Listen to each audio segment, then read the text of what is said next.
Bonjour à tous, je suis Anas Kam, je suis ingénieur chez Kissel Technologies et je m'occupe des produits d'ordre général, que ça peut être des alimentations, des multimètres, à des analyseurs de spectre. Donc ce format de séminaire, on va dire, c'est un format condensé, donc on a environ 45 à 50 minutes ensemble pour vous présenter les différents délais liés à la caractérisation ou la consommation de puissance à faible puissance. Donc quoi qu'il arrive, donc je vais vous mettre sur le chat donc les emails donc que vous pouvez garder. Donc si vous avez des questions ou un sujet que vous voulez approfondir, n'hésitez pas à nous contacter, ou si vous souhaitez une démonstration ou qu'on aborde un sujet beaucoup plus en profondeur, et ben n'hésitez pas en fait à nous contacter sur ces adresses mail. Donc, ceci étant dit, on va pouvoir attaquer donc l'agenda. Donc, dans cette section, nous allons couvrir un aperçu rapide des appareils faible puissance pour former une base qui va nous servir en fait de base tout au long de notre discussion. Si on regarde un petit peu le marché, donc voici quelques tendances qui résument la situation actuelle du marché des appareils basse consommation. La valeur, on va dire, du marché des appareils plus, on va dire, domestiques, intelligents, devrait dépasser les 55 milliards de dollars en 2016 à 174 milliards de dollars d'ici 2025. Donc, la croissance avec les objets connectés, les appareils intelligents, les appareils portables, les dispositifs médicaux, les capteurs sans fil, etc., vont continuer à stimuler ce marché. Donc, la capacité de prédire et d'analyser la consommation d'énergie est essentielle pour tous les principaux acteurs de ce marché. Okay, donc, les appareils sans fil alimentés par batterie, ils sont partout, hein, comme vous le savez. Il y a des innovations tout le temps là-dessus. Il suffit de regarder autour de nous pour comprendre combien d'appareils différents alimentés par batterie nous entourent et combien on a déjà utilisé aujourd'hui. Ça peut être un smartphone, un PC, une tablette, un moniteur pour bébé ou même un GPS. Donc, le GPS, aujourd'hui, c'est très rare d'en utiliser, mais ça peut arriver. Donc, au cours de la dernière décennie, nous avons vécu quand même une révolution sans fil, comme ces appareils offrent de plus en plus de fonctionnalités. Ils deviennent plus grands et plus complexes. Donc, on compte vraiment sur eux et on les utilise de plus en plus. Donc, cela a créé en fait, un énorme marché pour les appareils portables et connectés. Du coup, les ingénieurs et les techniciens n'ont plus jamais besoin d'aide pour concevoir ces appareils. Donc, plus précisément, en résolvant leur défi numéro 1, donc là, dans le sujet, c'est rendre ces appareils moins, du moins plus éco-énergétiques ou moins énergivores. Il y a un sujet aussi, c'est la durée de vie de la batterie. La durée de vie de la batterie est essentielle pour l'utilisateur. Je sais que moi, personnellement, donc quand je vais sélectionner ou choisir un téléphone ou un objet pour mon usage personnel, j'ai toujours les avis sur la durée de vie de la batterie d'un produit avant de prendre une décision d'achat. Donc, il est aussi important que d'autres fonctionnalités telles que la vitesse de transfert de données ou les graphiques.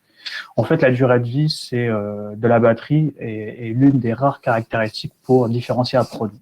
Cependant, il présente un défi de mesure unique pour les ingénieurs et les techniciens effectuant des tests dans ce domaine-là.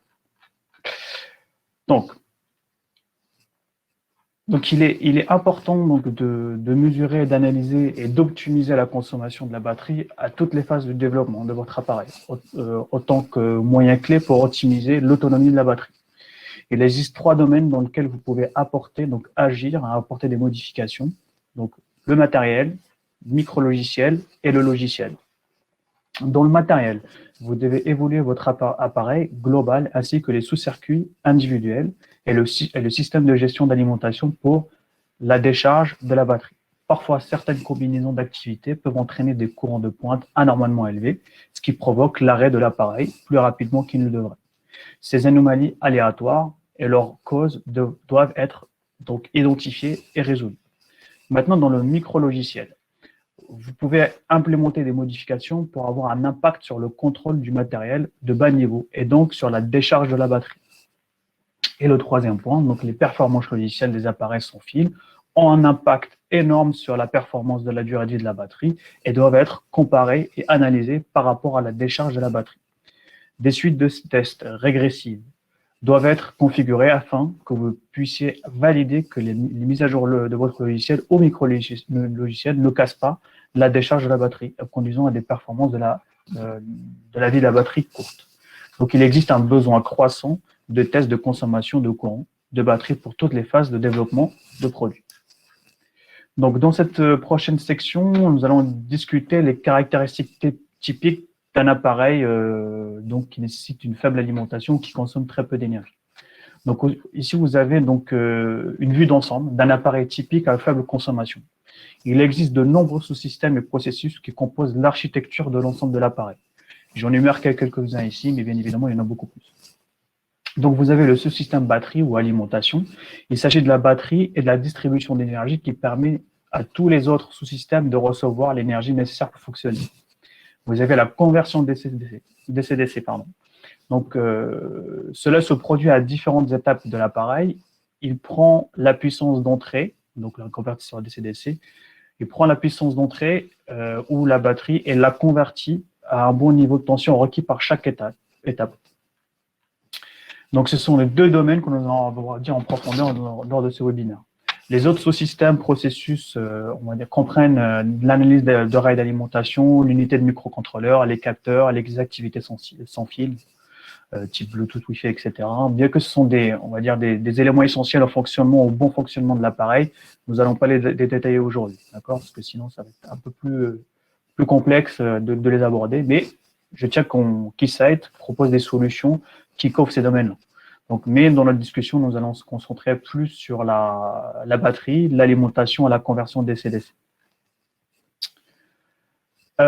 Ceci, on va dire, c'est une autre perspective de la structure globale. Donc, vous allez avoir une petite batterie, des piles rechargeables pour alimenter votre appareil, un microprocesseur pour gérer les signaux reçus par les capteurs, des capteurs réactionneurs pour détecter le mouvement des personnes ou des objets, par exemple, et un chipset type RFIC, Bluetooth, avec du Bluetooth ou du Wi-Fi, par exemple, pour communiquer ces informations avec un smartphone ou Internet. Alors, comment les ingénieurs vont-ils estimer la durée de vie de la batterie? Donc, on va prendre une définition. Donc, la batterie contient une quantité d'énergie définie, spécifiée en watts-heure, et une capacité spécifiée en ampères-heure. Si vous savez combien d'énergie est nécessaire pour faire fonctionner votre appareil, vous pouvez estimer la durée de vie de la batterie. D'autres calculent la durée de vie de la batterie en fonction des courants actifs et des courants veille mesurés. Néanmoins, dans le monde réel, et ça tout le monde le sait, la durée de vie de la batterie est plus courte que prévu. L'une des raisons à cela, c'est que la capacité de la batterie n'est pas fixe et qu'elle change en fonction du courant de charge moyen et surtout des modèles d'utilisation et du profil du courant. Donc, les courants continus et impulsionnels affecteront la capacité de décharge de la batterie de différentes manières. Donc, la capacité et la quantité de charge que vous pouvez retirer d'une batterie jusqu'à atteindre la tension d'arrêt des appareils. Donc, tout d'abord, on va essayer de comprendre le fonctionnement d'un appareil alimenté par batterie d'un point de vue de consommation de courant et pourquoi la plage dynamique et la résolution sont importantes pour mesurer avec précision. Donc, afin d'optimiser leur autonomie, les appareils alimentés par batterie ne conservent généralement un état d'actif que pendant une très courte période. La plupart du temps, ils sont en fonctionnement dit en veille pour minimiser la consommation de courant. En outre, en tant que compromis pour équilibrer les performances de la durée de vie de la batterie, les appareils ont généralement plusieurs états de sommeil, tels que le sommeil standard, le sommeil profond ou même l'hibernation. Le courant peut s'étendre d'une centaine de nanoampères en état de sommeil profond jusqu'à des centaines de milliampères, voire des ampères en mode actif, ce qui nous donne une plage dynamique de plus de 6 ordres de grandeur. Alors, pourquoi est-il important de mesurer et d'analyser ou d'étudier de tels profils? Le profil de courant contient des informations cruciales. Un profil de courant précis qui montre les détails du fonctionnement de l'appareil peut être utilisé pour améliorer le fonctionnement de l'appareil et augmenter ainsi la durée de vie de la batterie. Donc, la forme d'onde ici à droite illustre des types d'informations importantes que vous pouvez obtenir à partir d'un profil de courant détaillé. Ce qui comprend le courant d'appel ou les courants de pointe qui se produisent quand l'appareil change d'état, par exemple du mode veille au mode actif, l'efficacité de transition au sommeil au mode actif et actif au sommeil, une image claire du fonctionnement du matériel et logiciel de l'appareil. Et pour finir, une compréhension quantitative des mondes actifs et sommeil en relation avec la consommation du courant. Vous pouvez avoir un aperçu de choses comme la valeur du niveau de base de courant inactif, la durée de la période d'inactivité, la valeur et les durées de courant d'activité pendant la période d'inactivité et la durée du courant de transmission. Donc, à partir de cela, il doit être clair qu'un profil de courant détaillé fournit beaucoup d'informations utiles pour optimiser la durée de vie de la batterie. Donc, là, je vais vous parler de la caractérisation de courant de consommation d'un point de vue d'un appareil réel. Donc, on va prendre un appareil réel, c'est un tensiomètre, et on va savoir quels sont les différents courants qui consomment pendant sa période de fonctionnement. Déjà, il existe trois grands défis en matière d'analyse de consommation de courant. Déjà, la première, c'est mesurer d'une façon transparente les courants dynamiques de quelques microampères à quelques ampères, et ce qu'on appelle en anglais les mesures seamless. Donc, on peut pouvoir passer du microampère à l'ampère. Là, rechercher une alimentation avec un système de mesure embarqué, ce qui n'est pas courant, et capturer des points de données à travers le changement de plage ou de gamme de courant sur plusieurs minutes, voire plusieurs heures. Donc, voici les trois grands défis. Donc, examinons un appareil typique et voyons comment la consommation de courant est affectée par... Alors, attendez, j'ai peut-être sauté une slide. Voilà, on va prendre celui-là. Donc, la consommation de courant est affectée par différentes étapes de fonctionnement. Donc, ce tensiomètre, par exemple, est un appareil simple. Il n'y a que deux boutons pour deux utilisateurs. Donc, en tant qu'appareil familier, c'est un bon exemple à utiliser pour examiner un profil de courant de batterie. Donc, nous allons donc utiliser cela pour notre use case. À ce stade de la discussion, nous ne rentrons pas en détail sur la configuration de notre instrument. Au lieu de cela, nous allons vraiment nous concentrer sur ce qui se passe à l'intérieur même de l'appareil sous test, donc le tensiomètre. Donc, slide suivante, c'est parfait. Donc, nous utilisons un tensiomètre pour prendre donc, une lecture et capturer environ 3 minutes d'activité. La forme d'onde que vous voyez est la consommation d'énergie pendant les différentes étapes de l'activité. Nous voyons l'unité s'allumer, la pompe démarre, les mesures acquises, les mesures transmises, puis enfin le délai d'attente en mode veille interviennent avant l'arrêt des unités. Donc, tout ce cycle a consommé environ 47,9 joules d'énergie. Regardez comment la consommation de courant change radicalement et dynamiquement à différentes étapes de fonctionnement. Examinons ces profils. Donc, nous sommes en mesure de rassembler les informations et apporter des modifications si nécessaire qui pourraient être sur le matériel, le micro-logiciel, comme j'ai dit, ou le logiciel, ce qui nous permettra d'optimiser la consommation d'énergie de cet appareil. Nous allons ensuite zoomer sur chaque étape de l'opération de cette forme d'onde et collecter encore plus d'informations. Donc, la slide suivante. Donc, cette première intervient lorsque vous appuyez sur le bouton pour effectuer une mesure. Il n'y a donc pas beaucoup de boutons, c'est un bouton marche-arrêt sur cet appareil.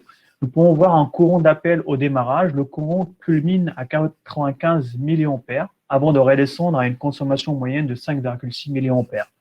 L'examen de l'appel de ce courant d'appel permet de savoir si l'appareil peut en réalité résister au courant de pic au démarrage.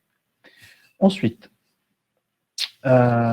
sur cette partie du profil du courant, nous voyons le courant de consommation pendant que la pompe du tensiomètre gonfle le sac d'air. Pour gonfler le moteur, la pompe tire un courant de crête et tire un courant de crête et commence à pomper. Une pression donc, définie, le moteur s'arrête après 16 secondes d'activité. Ensuite, l'autre partie du profil du courant, c'est la partie mesure. Donc, les mesures sont effectuées pendant le dégonflage du sac d'air du tensiomètre. Des impulsions cardiaques sont détectées, l'appareil émet un bip à chaque impulsion cardiaque. On peut voir que cette opération consomme logiquement beaucoup moins d'énergie que l'étape précédente lors du gonflage. Ensuite, à ce stade, les mesures sont transmises sans fil. Le processus de mesure est achevé par la mise à jour de la base de données en ligne. Donc, l'appareil se connecte via Wi-Fi et met à jour les données dans le cloud avec les dernières mesures. Donc, la transmission se fait par rafale de consommation d'énergie. C'est typique des appareils Bluetooth ou même Wi-Fi et consomme à peu près, donc, on atteint des pics à 300 mA. C'est un domaine où différentes améliorations peuvent être apportées pour optimiser la consommation d'énergie. Ainsi, par exemple, que se passe-t-il si nous utilisons un chipset sans fil moins énergivore, donc plus économe en termes d'énergie? Que se passe-t-il si nous changeons le format ou la quantité de paquets de données transmises, tous ces éléments pour avoir un impact sur la caractéristique puissance globale de l'appareil? Et pour terminer, à part avoir transmis les mesures, le résultat s'affiche pendant 2 minutes sur l'écran du détensiomètre. Sur aucune autre action, l'appareil s'éteint et se remet en mode veille profond. Cette étape où idéalement nous voulons que la consommation d'énergie soit minimale, nous devons vérifier qu'aucune activité consommatrice d'énergie supplémentaire ne se produise à ce stade. On va attaquer la prochaine slide pour résumer un petit peu ce qu'on a vu. Donc, comme vous pouvez le voir, il est utile de pouvoir analyser en détail chaque étape du cycle avec une seule acquisition. Il pourra même être utile de diviser l'analyse en différentes sections, comme ce qu'on a vu donc ici. Donc, la section A représente l'énergie pour la mesure, et la section B, et l'énergie est représentée, on va dire, consommée par la transmission Wi-Fi. En résumé, donc le courant de consommation du tensiomètre couvre une large gamme dynamique reflétant un composite d'un large spectre d'activité. Donc, vous avez, durant l'activité du sommeil profond, environ une consommation de 54 microampères, donc c'est le plus bas niveau. Durant l'activité de la pompe, on a environ 615 milliampères donc d'impulsion, donc c'est vraiment le plus haut niveau. Durant le dégonflage, on va dire on consomme beaucoup moins qu'avant, donc on est à 78 milliampères, et pendant la transmission, on consomme quand même jusqu'à 97 milliampères. Donc les activités de veille varient de temps en temps. Okay, en analysant chaque activité de près, nous pouvons donc déduire que la consommation d'énergie de chaque activité est essentielle. Et on peut apporter des modifications, comme je l'ai dit, appropriées soit à la conception du matériel, en changeant par exemple un chipset beaucoup plus économe en termes d'énergie, apporter des modifications micro-logicielles, comme j'ai dit, en réduisant le nombre de données envoyées par exemple par le dispositif, ou tout simplement des modifications logicielles qui vont apporter des modifications beaucoup plus globales. Donc, alors, jusqu'ici, je vais regarder parce que je n'ai pas vu très bien ce qu'il y a des questions sur le chat. Donc, il n'y a pas de questions. Je regarde rapidement le chat. Oui, on peut avoir la présentation. Pas de souci, je vais voir avec… donc, vous avez nos emails. Donc, si vous souhaitez, vous pouvez nous envoyer un email si vous souhaitez la présentation, que je vous la communiquerai. Il n'y a pas de souci là-dessus. Et je pense que Sophie, dis-moi si je me trompe, il y aura le replay ensuite si vous souhaitez le regarder plus tard. Oui, c'est ça. Très bien. Donc, on va passer à la suite. Donc, on va juste fermer le chat parce qu'il prend mon écran. Donc, pourquoi les mesures sont-elles importantes dans ce cadre-là? Donc, afin d'améliorer quoi que ce soit la vitesse ou la précision, enfin, peu importe, vous devez être en mesure de savoir où vous en êtes actuellement.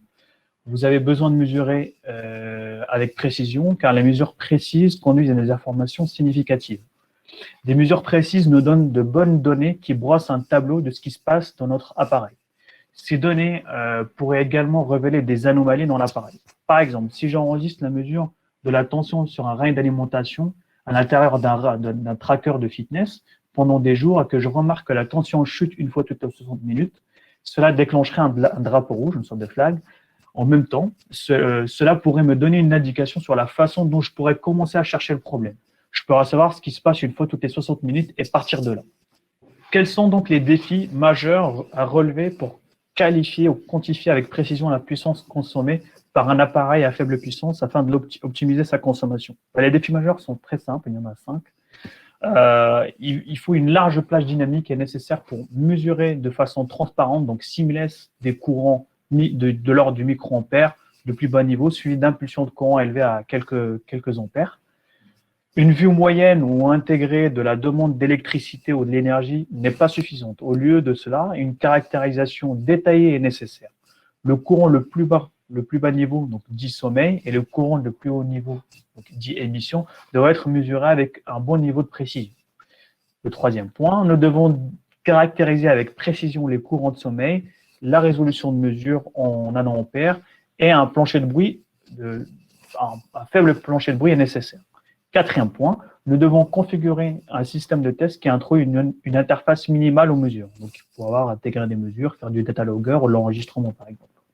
Et enfin, estimer la puissance consommée au fil du temps et de réaliser la caractéristique du ralentissement ou du vieillissement. Donc, nous avons besoin d'un instrument qui devrait être capable d'enregistrer des données au fil du temps et qui dispose d'une mémoire assez grande pour pouvoir enregistrer toutes ces données.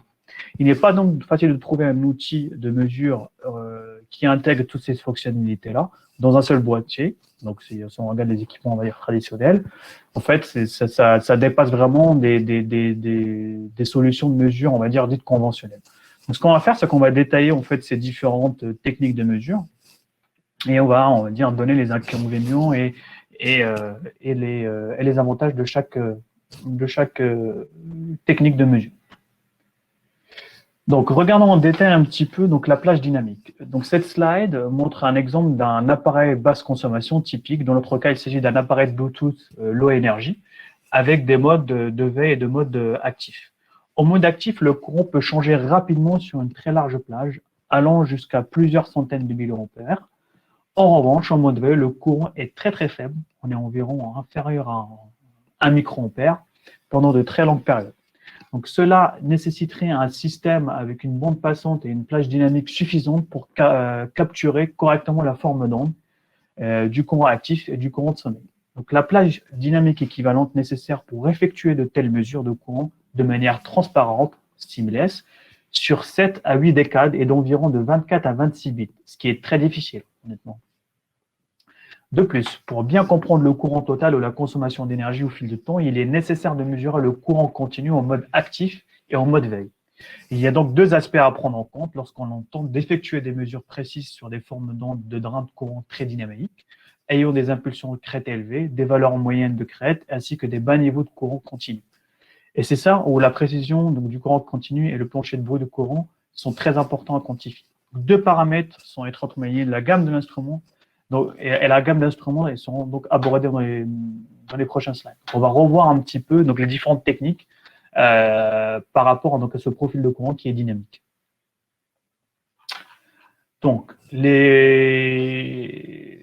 si on veut, donc, bien que nous soyons sur le sujet de la mesure dynamique, ça vaut la peine de discuter quand même des méthodes qui existent, traditionnelles de mesure de courant.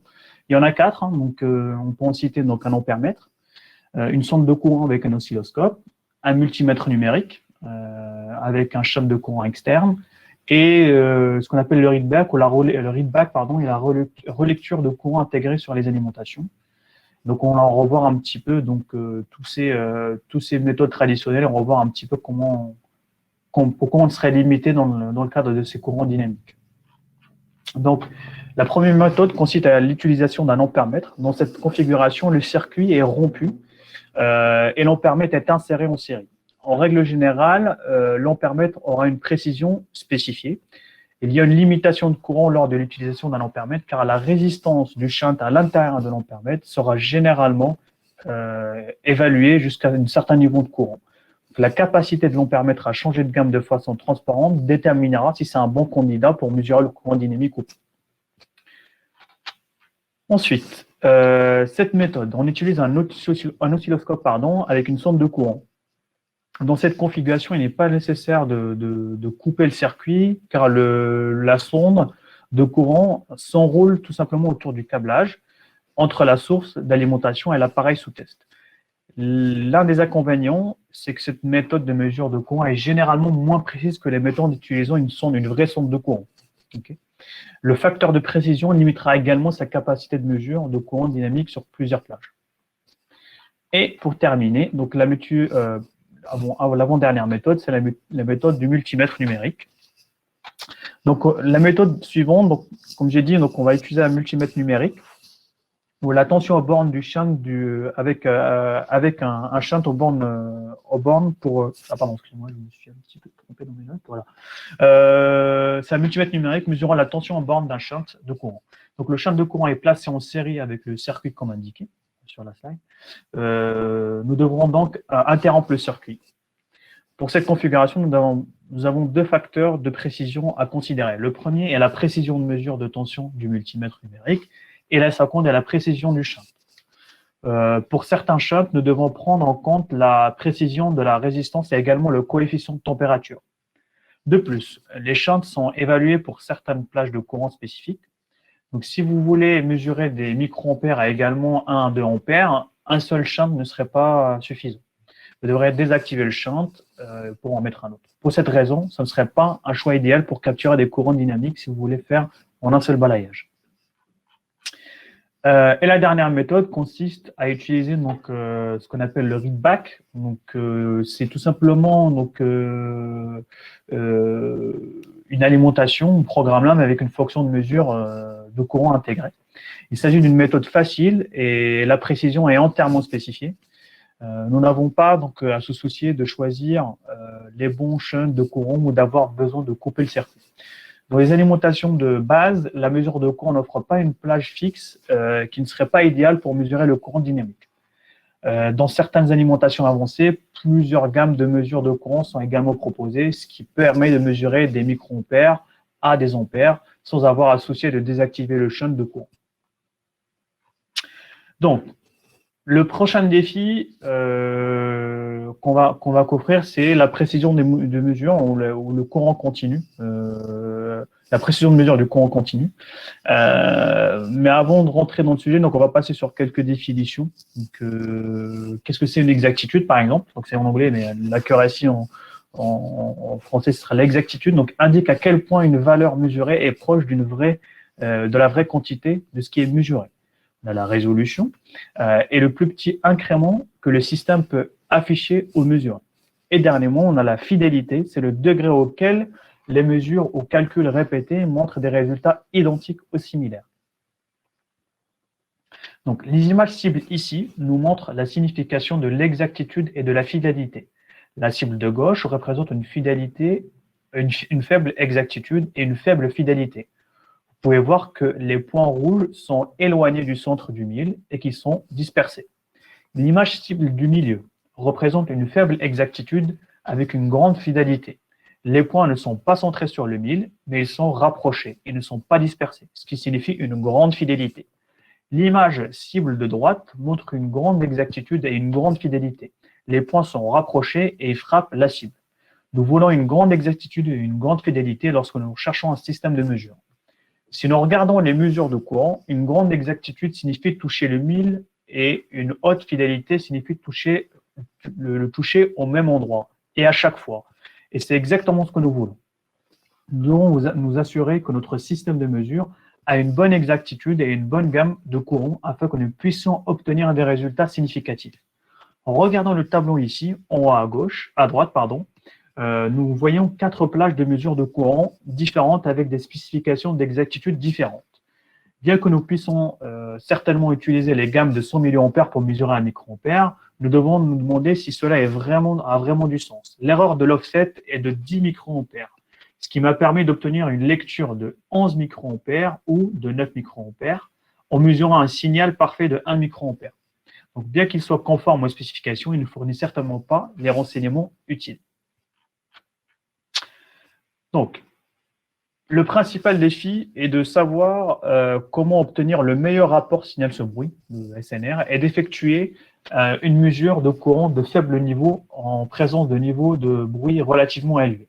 Nous devons caractériser avec précision le courant de sommeil, donc il faut qu'une résolution de mesure en nanoampères ainsi que la caractérisation du plancher de bruit.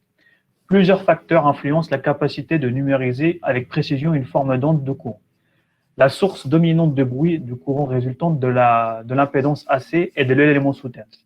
En maintenant la capacité de l'élément sous-test et sa configuration au plus bas niveau possible, on minimise le bruit de plancher, de courant et on maximise la plage de mesure dynamique. Le deuxième paramètre à considérer est le plancher de bruit de l'instrument lui-même. Afin de capturer le plus petite variation de courant, le plancher de bruit de l'instrument doit être inférieur à ces variations-là. Sinon, on va avoir en fait ces courants très faibles noyés dans le bruit. Comme vous le savez probablement, le plancher de bruit AC, ou courant alternatif, ou les caractéristiques de bruit vertical de l'instrument sont fortement affectées par la plage de mesure utilisée pour effectuer de telles mesures de courant. Et cela dépend de l'atténuateur de l'étage d'entrée, de l'entrée des gains et des amplificateurs. Ainsi, lors du passage d'une gamme inférieure à une gamme supérieure, le plancher de bruit en entrée augmente normalement.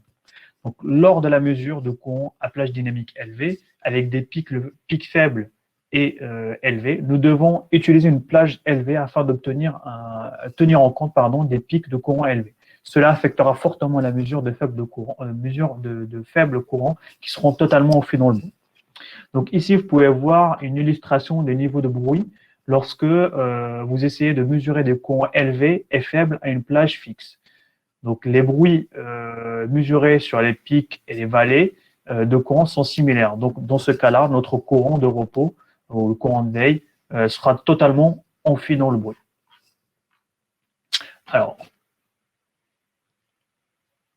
la solution la plus traditionnelle, la plus courante qu'on voit assez souvent, c'est mesurer, enregistrer la consommation de courant d'un appareil avec une centrale d'acquisition et plus un chaîne de courant.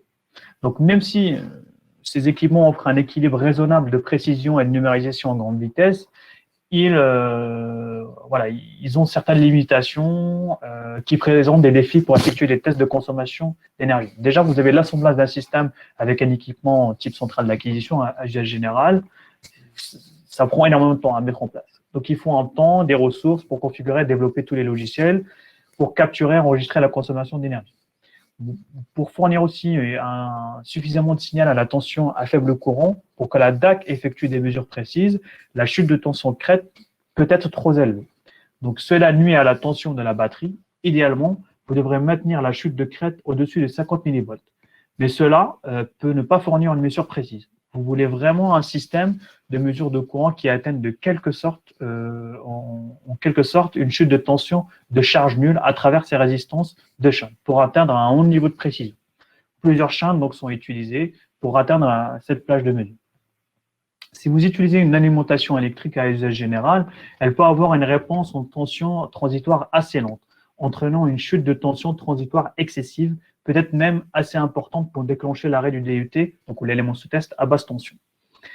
Il existe un compromis inhérent entre une large bande de mesure et un taux de numérisation supérieur à la précision du courant continu. En pratique, pour garantir un niveau de précision raisonnablement de quelques pourcents pour les niveaux de plus bas niveau, vous êtes limité à votre portée de signal dynamique, qui ne couvre pas plus de 2 décades à votre plage. Donc, à cause du plancher de bruit, bien évidemment, et de l'offset de la configuration. Donc, pour évaluer, on va dire, la puissance consommée, la décharge de la batterie ou le courant consommé par un appareil dans le temps, il est nécessaire de disposer d'un système capable d'enregistrer les données pendant des heures, des jours, voire même des semaines.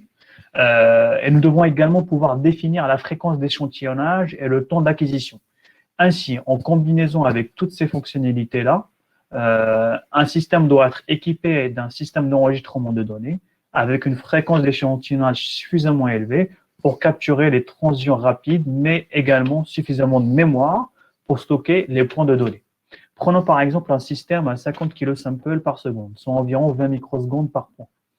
Si nous connectons pendant 1 heure, cela se traduit par 180 millions de points par heure sur un seul canal, soit 4,32 gigapoints par jour. Donc la taille de données augmente donc très rapidement et fortement, et nous avons besoin d'un système avec un système de mesure pour répondre à ces exigences.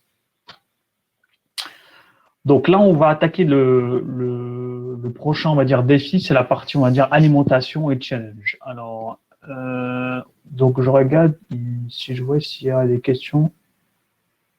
Alors, je vais continuer. Alors, je vois qu'il y a une question, je la répondrai plus tard, Étienne, si ça ne vous dérange pas. Et je vais passer à la slide suivante. Donc, dans les nombreux cas, en particulier dans la phase de conception, il est plus pratique d'alimenter l'appareil avec une alimentation au lieu d'utiliser une batterie. Donc, l'approvisionnement est très important à la mise sous tension. Donc, si on alimente correctement un appareil, c'est ce qu'on recherche en fait à faire. Hein. C'est pour que tous les éléments marchent ensemble.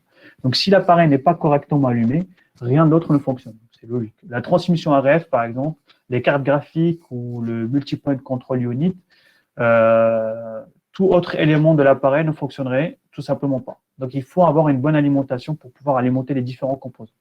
Cela signifie donc qu'un mauvais signal d'alimentation annule toutes les fonctionnalités intéressantes à bord de votre appareil.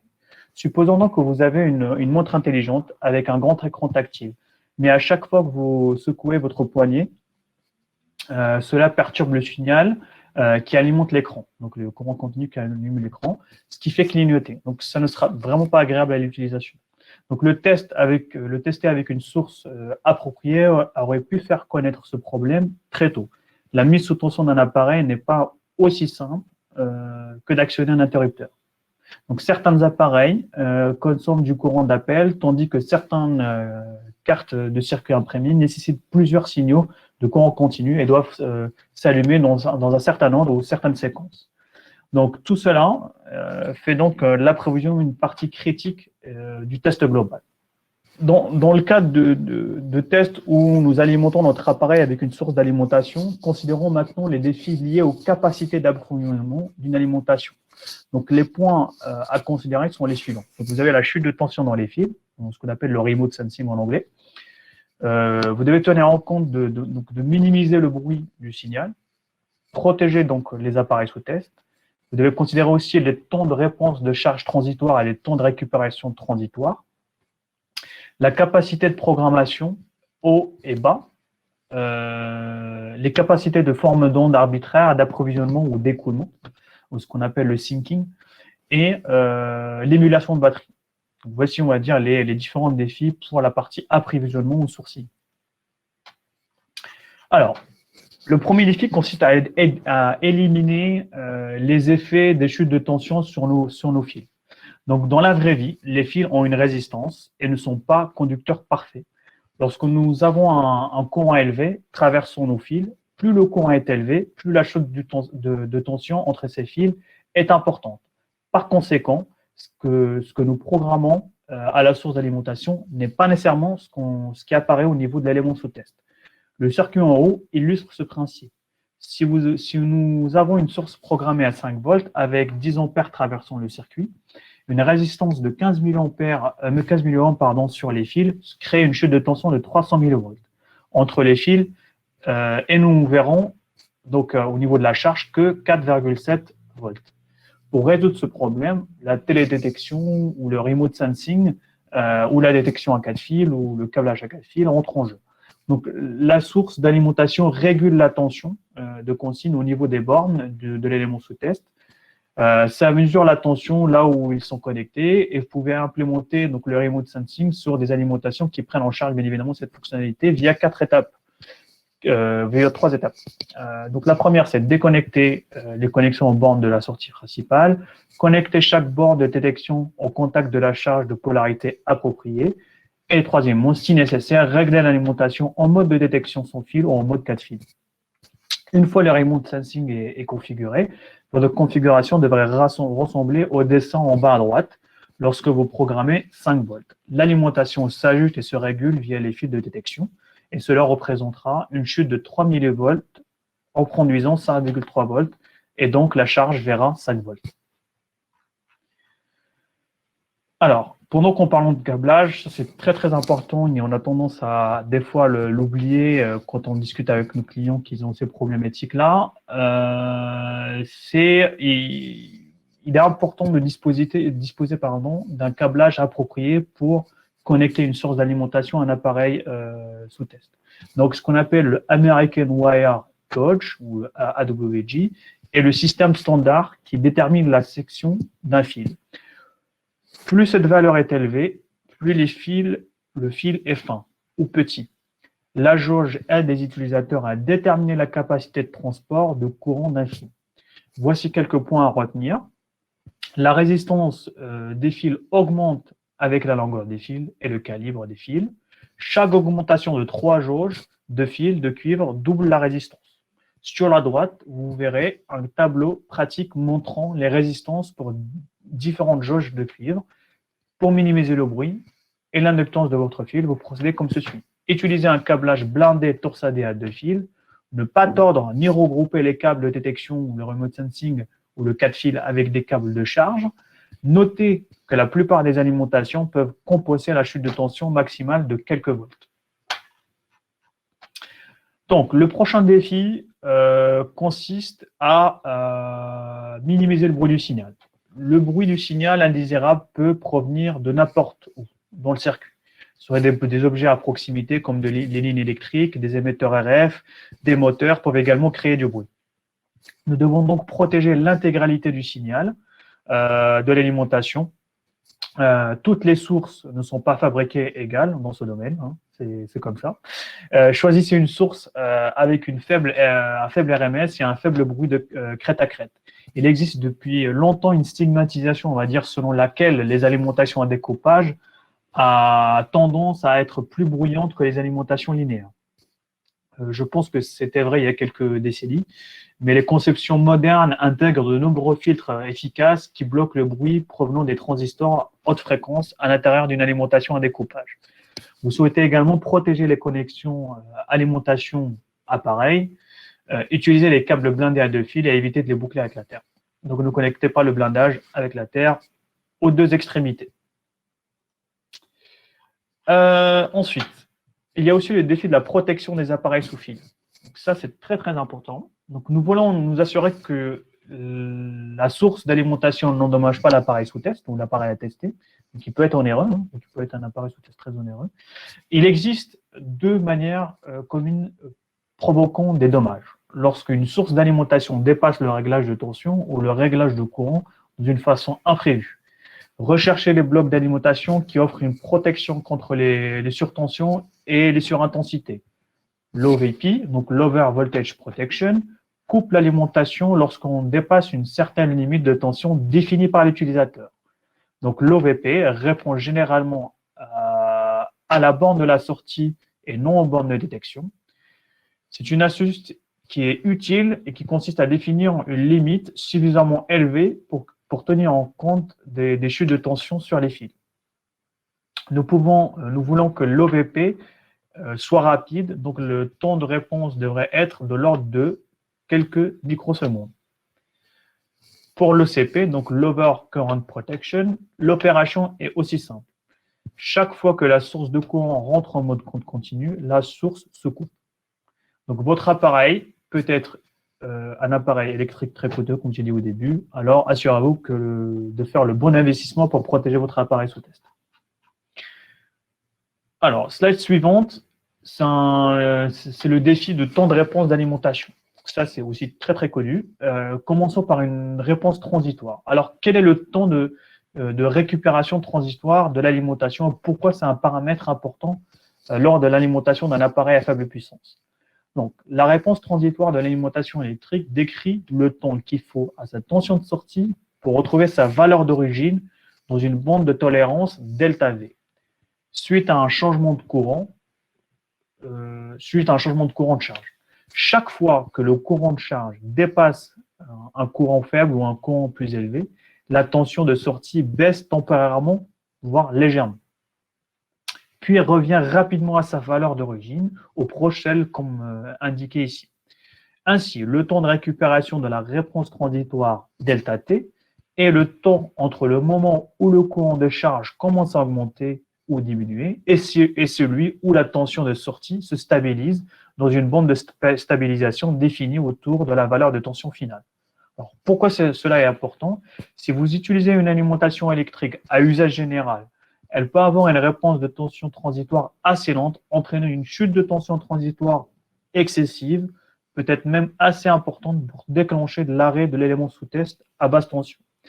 Vous ne voudriez pas que cela arrive sur votre appareil qui s'éteigne par intermittence pendant un test, au moment du changement de la charge dynamique. Si la tension augmente à la place, cela peut potentiellement détruire votre appareil sous tension. Donc attention aux réponses transitoires. Alors, le dernier point, parce que là, le sujet est relativement intéressant, donc il y a pas mal de points à couvrir, notamment la partie charge. Donc, on va malheureusement pas le couvrir aujourd'hui, mais si vous souhaitez, on peut rentrer encore plus en détail. Mais je vais terminer maintenant sur les temps de programmation, qui sont des paramètres très importants. Donc, les temps de programmation à la hausse ou de programmation à la baisse, ou ce qu'on appelle le up and down programming, Le temps de programmation ascendant ou le temps de programmation descendant est le temps entre le moment où la sortie commence à changer et le point où elle atteint sa valeur finale, dans une valeur de bande de stabilisation définie. Dans certaines alimentations, il y a un circuit de charge à l'intérieur de l'alimentation pour décharger toute capacité interne et externe, ramener rapidement la sortie à sa valeur finale programmée. Donc, le temps de réponse de programmation à la hausse et à la baisse sont deux paramètres importants. Ils indiquent la vitesse de votre alimentation et respectivement ses temps de montée et de descente. Quels sont les avantages des programmateurs actifs? Les alimentations électriques avancées, ou récentes avancées, qui sont équipées par le down programmer, peuvent fournir des temps de montée et de descente tout aussi rapides et ainsi être à des dizaines, voire à des centaines de fois plus rapides qu'une alimentation sans programmateur actif. Donc, une fois que vous avez une alimentation avec programmateur, elle peut rapidement programmer de V1 à V2 et également rapidement programmer de V2 à V1. Si votre appareil a besoin d'une tension de balayage rapide pour fonctionner correctement, il s'agit d'une capacité vraiment importante. Donc, au-delà d'une seule étape de programmation ascendant-descendant, une alimentation avec des temps de montée et des temps de descente rapides peut être utilisée pour générer des formes d'ondes. Donc, ces formes d'ondes pourraient être utiles, par exemple, pour simuler des différents événements de puissance pendant le test. Ce qui conduit à notre prochain défi, bien évidemment, qui est donc les formes d'ondes de tension et de courant en fonction du temps. Donc, vous souhaitez peut-être faire une simulation, une condition non idéale, par exemple, pour vous assurer que l'appareil fonctionne toujours. Ainsi, par exemple, si vous souhaitez peut-être créer une chute de tension pendant 1 milliseconde pour voir si votre appareil s'arrête, cela pourrait être une tâche difficile si votre source d'alimentation n'a pas de création de forme d'onde intégrale. Donc, il est important d'avoir une source d'alimentation avec des formes d'onde prédéfinies ou la possibilité d'en créer une forme d'onde personnalisée. Vous voulez pouvoir créer des nombreuses étapes avec des temps de montée de pause, des temps de montée, des temps de pause associés à la possibilité de répéter comme la forme d'onde que vous voyez ici. Le signal donc d'essai n'est jamais parfait. Cela ne peut certainement pas être parfait dans un appareil car il est alimenté par une batterie. Donc, utilisez une source d'alimentation avec cette fonctionnalité de création de forme d'onde et détecter les problèmes dès le début de la phase de conception. Donc, alors, je sais qu'on est un petit peu short en termes de temps. Sophie, qu'est-ce que tu en penses? Est-ce que tu as des questions ou des commentaires dans le chat? Non, on a juste la question d'Étienne, mais pour l'instant, on n'en a que ça. Donc, n'hésitez pas à poser vos questions. Ouais. Donc, alors, je permets juste de mettre… je redonne les coordonnées. Comme ça, si vous avez des questions ou des choses comme ça qui viennent après, donc n'hésitez pas à les poser. Donc, je vous renvoie sur le chat nos coordonnées. Et puis voilà, donc comme j'ai dit au tout début, donc le sujet est très très vaste, donc il y a encore un défi qu'on n'a pas abordé, donc je serais ravi de l'aborder avec vous, c'est la partie donc charge qu'on pourra aborder ensemble. Donc n'hésitez pas à nous contacter si vous souhaitez qu'on vous fasse une petite démonstration réelle, soit sur votre équipement directement, soit avec nos éléments sous test à nous. Donc n'hésitez surtout pas, d'accord?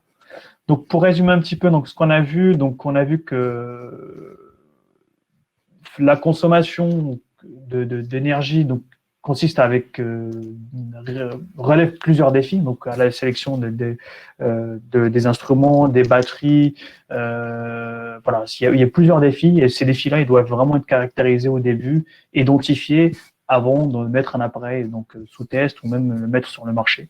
Donc voilà, ce sujet-là est très très intéressant. Nous disposons aussi des solutions qui permettent à répondre à ces problématiques, notamment voilà, des alimentations avec ce qu'on appelle le seamless, donc des mesures transparentes qui permettent de changer de gamme automatiquement, qui ont cette capacité de génération de formes d'ondes intégrée, qui ont du data logger donc pour enregistrer les données, quantifier la durée de vie, quantifier par exemple l'énergie consommée. Donc n'hésitez pas à nous impliquer dans vos échanges, dans vos discussions pour qu'on puisse vous aider sur ces problématiques. Alors, j'avais juste un dernier point avec vous, donc une petite surprise. Hein, donc, je vais vous mettre le lien ici. En fait, nous allons bientôt lancer 3 nouveaux produits en mars. Donc, je peux pas en parler parce que l'introduction sera en mars. Donc, mais si vous souhaitez en savoir un peu plus, donc n'hésitez pas à cliquer sur le lien que je vais vous mettre sur le chat. Donc, c'est vraiment je ne veux pas dire une révolution parce que ce serait un petit peu abusé, hein. Mais voilà, c'est vraiment trois nouveaux produits ils sont pas très communs, on va sur le marché. Donc, si vous voulez en savoir davantage, cliquez sur le lien et on vous tiendra informé des sorties de ces trois nouveaux produits qui sortiront en mars. Voilà. Est-ce que tu as un mot de conclusion ou tu veux que je conclue, Sophie? Non, bah, je vais juste te dire tout d'abord merci Anas pour cette présentation et merci à vous tous d'avoir participé. Vous pouvez retrouver le replay directement sur la plateforme Livestorm. N'hésitez pas à la partager, à partager le replay, pardon. Et puis voilà, n'hésitez pas à nous contacter si vous avez la moindre question. On pourra éventuellement vous passer la présentation. Voilà. Très bien. Ah, Merci beaucoup. merci tout le monde. Merci, Sophie.